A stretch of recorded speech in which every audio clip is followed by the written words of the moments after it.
Buenos, Buenas tardes, profesor Miguel Pocasangre. Mi nombre es Luis Guillermo Cárcamo Martínez y en el día de hoy le voy a hablar un poco, de forma breve y verbal, acerca de todos los temas y procesos que vimos durante este módulo de mecánica, o en este módulo de mecánica.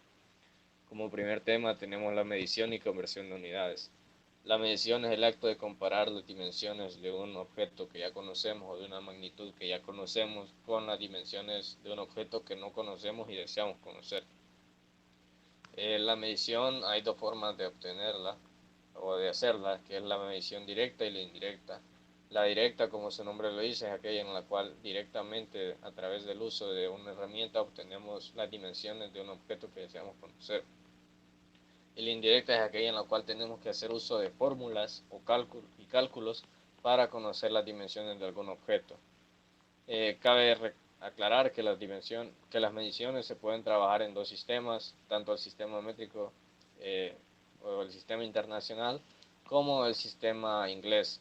El sistema internacional es también conocido como el sistema métrico, ya que este proviene del sistema métrico decimal y es actualmente el más utilizado en todo el mundo. Y por otra parte, también tenemos, como dije antes, el sistema inglés, el cual es muy poco utilizado, solamente lo utilizan 4 países en todo el mundo, entre ellos están los Estados Unidos. Luego pasamos con el siguiente tema o el siguiente proceso, que puede ser ya sea después o simultáneamente con la medición.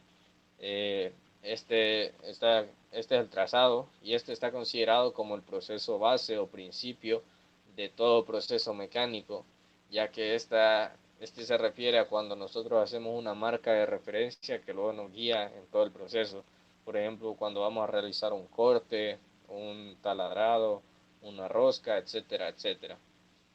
Para este mecanismo o para este proceso tenemos diferentes herramientas. Tenemos lo que es el calibrador de verde.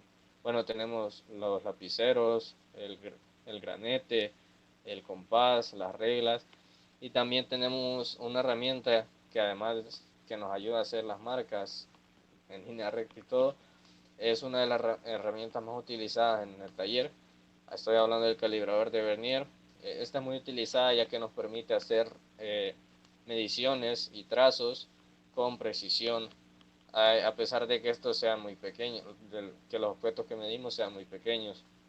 Esto se da debido a que está compuesto por tres estructuras principales. La primera es una regla grabada tanto en milímetros como en pulgadas y además posee dos nonios o reglas de Vernier, una en pulgada y otra en milímetros, lo que nos da una gran precisión al realizar mediciones. Para ocupar este equipo debemos de tomar en cuenta, número uno, el salto de medición que tenga, porque en pulgadas los saltos de medición varían. Por ejemplo, en milímetros hay de 0.02 y 0.05 milímetros, entre otros. Y en pulgadas hay de 1 sobre 128 y así hay más todavía. Luego debemos de fijarnos en qué número de la escala principal se encuentra el cero de Vernier y luego hay que contabilizar cuántas rayas han sido sobrepasadas antes de que una raya de la escala de Vernier coincida con una raya de la escala principal. Y luego solo sustituimos valores en la fórmula y realizamos las operaciones correspondientes. Siguiendo con esto, luego el trazado, que es la guía para todo el proceso, podemos realizar corte, por ejemplo. Para el corte, bueno, el corte es la división de una pieza en dos o más piezas. Para esto tenemos diferentes opciones. El primero es el corte con sierra manual, que básicamente es un marco de metal con una hoja de sierra. Y para esto se debe seguir el siguiente proceso. Debemos seleccionar la hoja de sierra que más nos convenga. Cabe aclarar que las hojas de sierra, entre más dientes tengan, pueden cortar materiales más resistentes. Luego debemos colocar el marco, colocar la hoja que seleccionamos en el marco, fijamos la pieza que deseamos cortar, nos posicionamos correctamente con los pies y manos, realizamos una pequeña muesca en el material que vamos a cortar para que así entre mejor la sierra y luego por último, pero no menos importante, empezamos a cortar, pero siempre debemos mantener un ángulo de entre 20 y 30 grados de ataque. Eh, Es importante aclarar que para estos tres tipos de corte debemos de siempre utilizar el equipo protector. Nos referimos a bacha, gafas, guantes, zapatos de seguridad, etcétera. Y no hay que presionar mucho el equipo, y además siempre hay que mantener un ritmo constante, ni muy lento ni muy bajo. Eh, Luego tenemos el corte con pulidora. Hay dos tipos de pulidora, la pulidora pequeña y la pulidora grande. La pequeña utiliza una potencia de entre 500 y 800 watts, y la grande una potencia de entre 2000 y 2600 watts.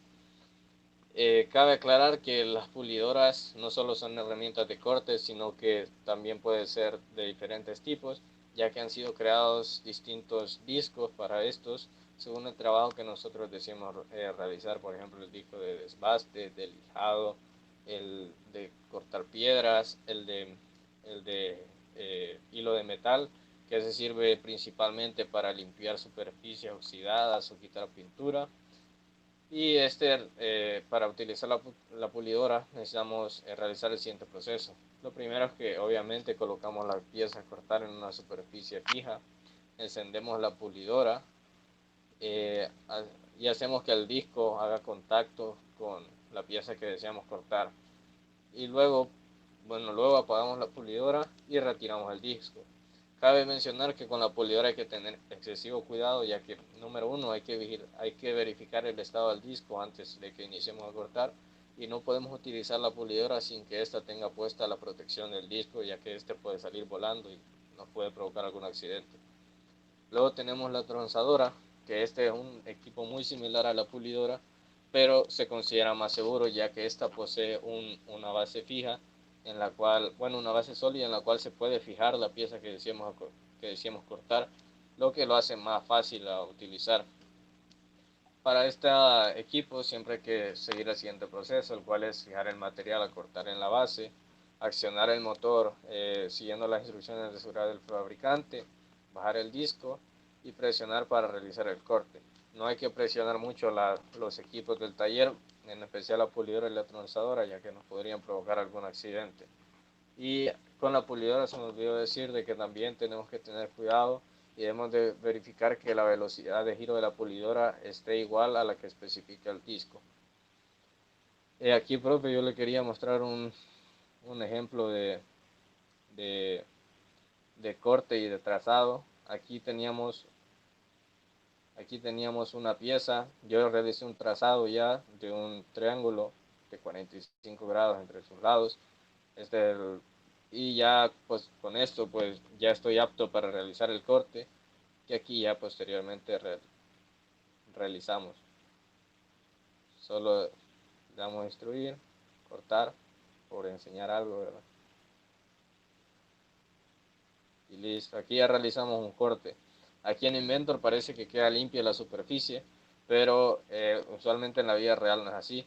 Es por ello que utilizamos el siguiente proceso, que es el proceso de limado, que esta es la operación manual que tiene como objetivo reducir la superficie de una pieza para llevarla a su forma final, y se puede realizar incluso después de un corte, como mencionaba antes, para limpiar asperezas o viruta que haya quedado de procesos anteriores.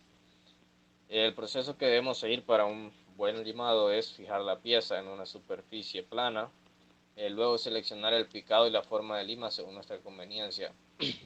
El picado es lo que determina la rigidez de la lima, y la forma de lima pues la debemos elegir correctamente, ya que están hechas según para cortar diferentes superficies. Por ejemplo, la rectangular para cortar superficies planas, la circular para cortar superficies cóncavas, la lima media cuña para cortar tanto superficies planas como cóncavas, y la triangular para cortar superficies que su ángulo sea de entre 60 grados o más. Luego debemos posicionar bien las manos, y además debemos de acompañar el movimiento de la lima. Por ejemplo, cuando estamos limando generalmente hacemos un movimiento de vaivén. Ese movimiento lo tenemos que hacer también con el cuerpo. Y por último debemos mantener un ritmo constante de entre 50 y 60 golpes por minuto. No debemos acelerar mucho ni tampoco hacerlo muy lento, ya que nos tardaríamos mucho, y si lo hacemos muy rápido podemos incluso romper la lima. Luego tenemos el taladrado, que es el proceso de perforar o hacer un agujero en una superficie. La perforación se hace con una broca. La broca es una herramienta que posee ranuras de corte helicoidal a lo largo de todo su cuerpo. Esta posee forma cilíndrica. Este proceso se debe llevar a cabo de la siguiente manera. Primero realizamos lo que habíamos mencionado anteriormente, que es el trazado en la pieza que queremos taladrar en este caso. Marcamos el centro de los agujeros con el granete. Luego seleccionamos la broca primero. Vale aclarar que las brocas, hay distintos tipos de brocas según el material de que estén hechas para cortar y según el diámetro, el tamaño, etcétera. Luego colocamos la broca y sujetamos la pieza fijamente a una superficie para que no vaya a hacer ningún movimiento extraño. Luego bajamos la broca hasta que haga contacto con la pieza a perforar. Presionamos poco a poco para que vaya abriendo, vaya perforando la superficie. Y luego retiramos la broca, apagamos la máquina primeramente obviamente, y retiramos la broca del centro del taladro. Colocamos una broca de ranuras helicoidales, que esta ya es más para realizar el corte propiamente, y repetimos el mismo proceso que con la broca anterior. Luego tenemos el proceso de roscado. El roscado consiste en la mecanización helicoidal interior, llamadas tuercas, y exterior, llamadas tornillos, sobre una superficie cilíndrica para el adapte de otra pieza con igual paso de rosca, generalmente pernas. Cabe recalcar que el taladrado y el roscado van de la mano, pues generalmente los agujeros o las perforaciones que se hacen con taladro son para posteriormente realizar un roscado, ya sea interior o exterior. El roscado, como ya dijimos, consiste en la perforación, ¿verdad? Y se puede trabajar en dos sistemas, en los dos sistemas como el calibrador de Vernier. Está el sistema isométrico, que este te da el diámetro del roscado en milímetros. Y también tenemos el sistema isoamericano o en pulgadas, que este obviamente está en sistema inglés. Y el roscado se designa con el diámetro mayor en pulgadas, o sea, trabajamos en pulgadas siempre. Cabe recalcar que en el sistema isoamericano se nos dan unas abreviaciones según el diámetro del paso de la rosca. Por ejemplo, tenemos la UN, que es paso grueso o paso amplio, la UNF, que es paso fino, y la UNEF, que es paso extra fino. Luego, ya por último, tenemos el último proceso, que es la soldadura. La soldadura es la unión de una o más piezas, la unión de dos o más piezas para que formen una sola pieza. Vale aclarar que la soldadura ha ido evolucionando y se han ido creando diferentes métodos para unir las piezas, aunque el más popular sigue siendo la unión por arco eléctrico, y siempre hay derivaciones de esta. Por ejemplo, tenemos la smoke, que esta es soldadura con electrodo en el cual fluye la corriente eléctrica. Esto se da debido a que el arco eléctrico genera el suficiente calor para derretir tanto el electrodo como parte de la pieza. Luego tenemos el proceso Hemaut, que se establece entre un arco eléctrico y un electrodo de alambre continuo que siempre se consume, y el metal de trabajo.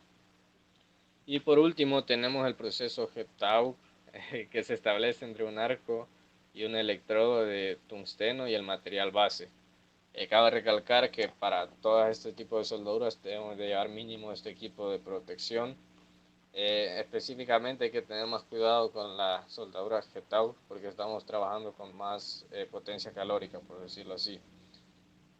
También, ya habiendo visto los tipos de soldadura, es importante mencionar que cada una tiene sus recomendaciones. Por ejemplo, la soldadura con electrodo, la primera, es importante saber que es para trabajos más exigentes o más rudos, con ambientes más rudos, al aire libre, y genera acabados menos estéticos. En el segundo caso de la soldadura Hemau, esta es trabajos medianamente estéticos, pero no de mucha calidad, ya que se ha demostrado que este tipo de soldadura se desprende o se desune con facilidad. Pero también, tanto este como el tercer caso, que el GMAU con la G-TAU, se tiene que tener superficies limpias para trabajar. Al igual que la primera, pero la primera es un poco más flexible en eso. Y en el último caso de soldadura se recomienda cuando sean trabajos muy exigentes y de alta calidad, ya que genera acabados muy estéticos. Y además se recomienda que se trabaje con plazo amplio, ya que este tipo de soldadura es el más tardado entre los tres. Bueno, profe, muchas gracias por la atención. Esta fue mi presentación y pase un feliz día.